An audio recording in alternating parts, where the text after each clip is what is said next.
Thank you for visiting the 10 Minutes Per Day YouTube channel, where you can learn something new each day in 10 minutes or less. Today's video topic is power negotiating. In this video, we will show you how to get a win-win every time you sit down at the negotiating table. Before we dive into the tactics and strategies of power negotiating, let's start by defining what we mean by win-win.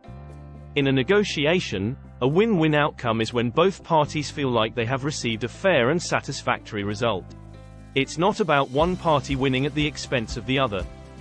In fact, the best negotiations are ones where both parties walk away feeling like they got what they wanted. So how do you achieve a win-win? It all starts with preparation. Before you even begin a negotiation, it's important to do your homework. Know your own bottom line, the minimum you are willing to accept, or the most you're willing to pay, as well as what you would ideally like to get out of the negotiation. It's also important to understand the other party's needs, wants, and constraints. By understanding what the other side is looking for, you can better craft a deal that meets both of your needs. It's not always just about one side wanting to get the most money, while the other side wants to pay the least. For example, if a guy has an old car sitting on his property, his primary goal may just be to free up space by getting someone to take it away for him. Yet, at the same time, most people in his shoes would at least hope to get some money for it. If you both focused on just an exchange of money here, it may end in one side feeling that they did not get a good deal. Or worse, the deal may simply fall apart. Instead, if you discover that the man's main goal is to get this pile of junk out of his yard as soon as possible, and if you have the ability to take it away right now, say so. He might be so happy at the thought of not having to wait another day, that he'll just give you the car for little to no money at all.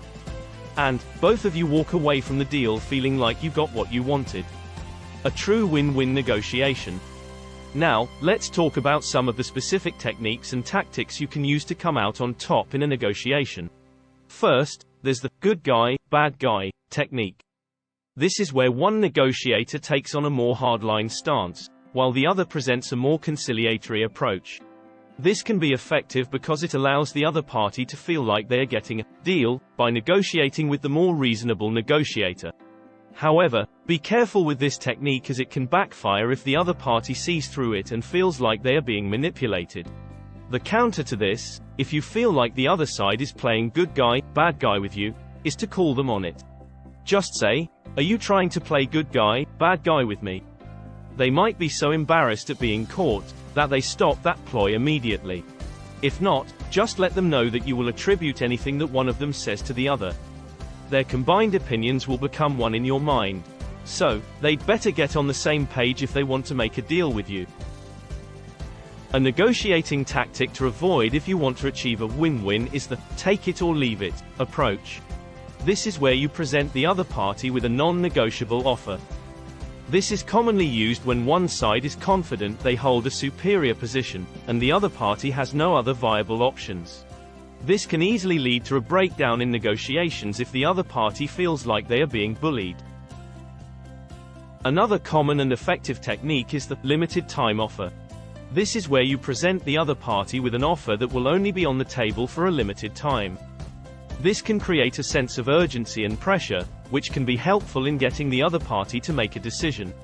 However, as popular as this technique is, it is easy for this to not result in a desired win-win outcome.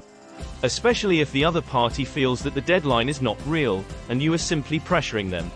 Nobody likes to feel pressured. So, make sure to let them know why it is only available for a limited time, and have a good reason.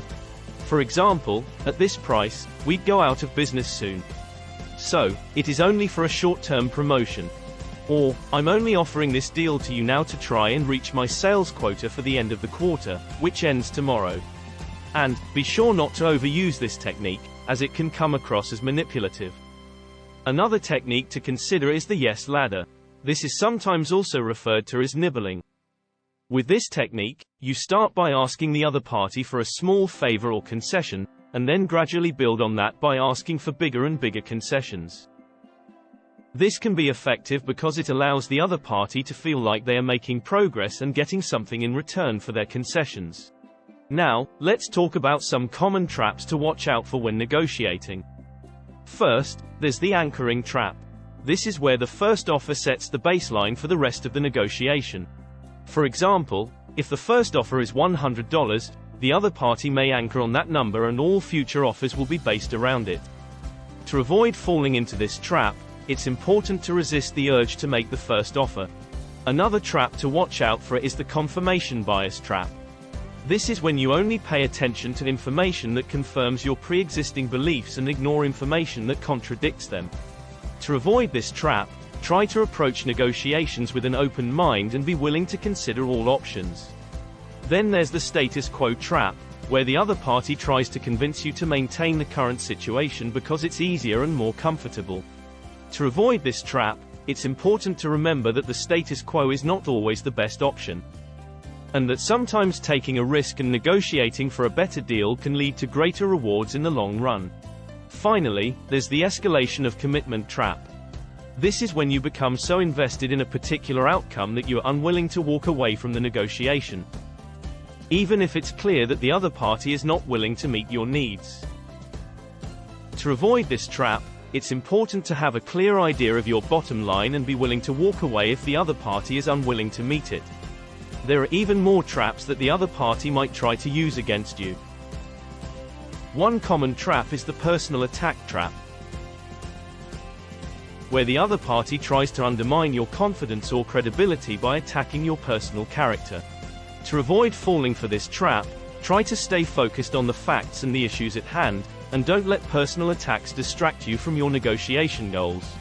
Another trap to watch out for is the false choice trap, where the other party presents you with a take it or leave it offer that is really a false dichotomy. In reality, there may be other options available to you, so it's important to keep an open mind and consider all of your options before making a decision. Finally, there's the limited information trap, where the other party only presents you with partial or misleading information in order to influence your decision.